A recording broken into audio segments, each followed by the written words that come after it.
I remember when I was first learning to preach and teach, I was taking a great preaching class at the undergrad school I was going to. And I remember when I first started, I was trying really hard to communicate like the teachers that I respected. But what I found was, the more I tried to do that, the more awkward it felt. I just couldn't be them because they were teaching a unique style that was unique to their personality and way of thinking. So at one point, I just realized that I have a unique way of thinking. That's what drove me into this realm of study. And I'm going to communicate in the way that I'm processing my thoughts. And I began to develop my own style, and a style that felt natural to me and wasn't quite like any style that a lot of people didn't have a category for it when I was learning, but it worked, and it was helpful in its own unique way, though it wasn't what other people were doing. And I grew in this, and I grew in this, and I grew in this, and I learned to articulate my thoughts. Moving on, I remember when I was in ministry, and I was working toward ordination, and it's an elaborate process. You get cross-examined in the Bible and church history and the confessions of faith, theology, and I remember I just decided that the only way to get through it is just to communicate from my core. And I was actually really helped by something I've heard Jordan Peterson say at one point. He said, "Stop saying things that make you weak." So I decided that I will only say things that feel like they're coming from core and that I feel make me stronger to say. And so there were times as I was preaching, teaching, going through licensure, ordination, I had to keep doing it the way that I knew how to do it, but grow in that style. In fact, it was kind of funny. There was times when we came to points of tension in the process. They wanted to know what my method was for coming up with points of application. And I said I didn't have a method. It just kind of came naturally. And people didn't realize this a lot of times, but there was times when I would preach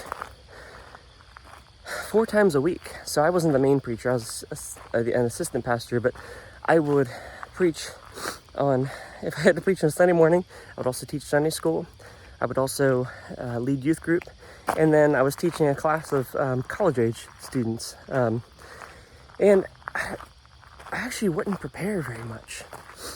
Not because I was lazy, but because 1, I didn't have the time to, and 2, I didn't have to very much, because what I was communicating was just what I'd been learning and passionate about for years on end.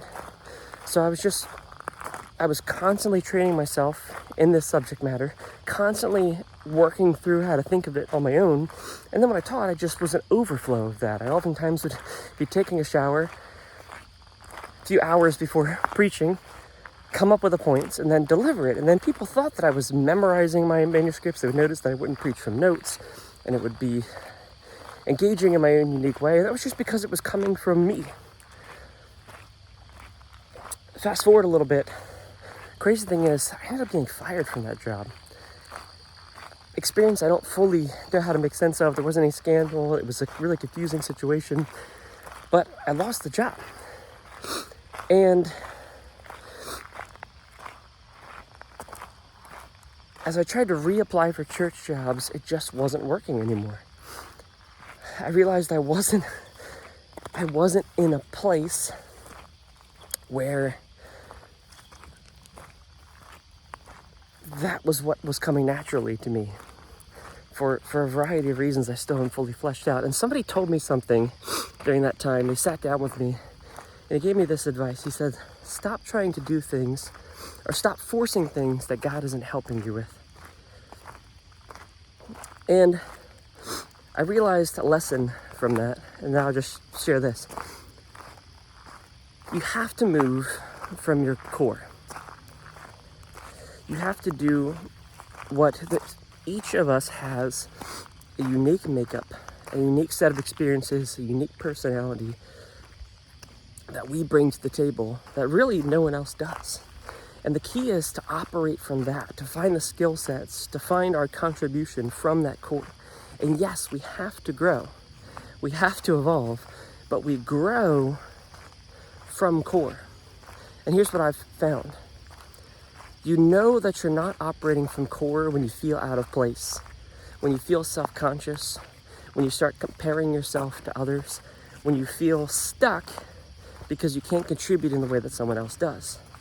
When you're operating from core, you feel energetic, you feel creative, you feel natural, and you feel like you're contributing, and you naturally feel growth isn't forced. Growth is just a natural byproduct of what you're doing.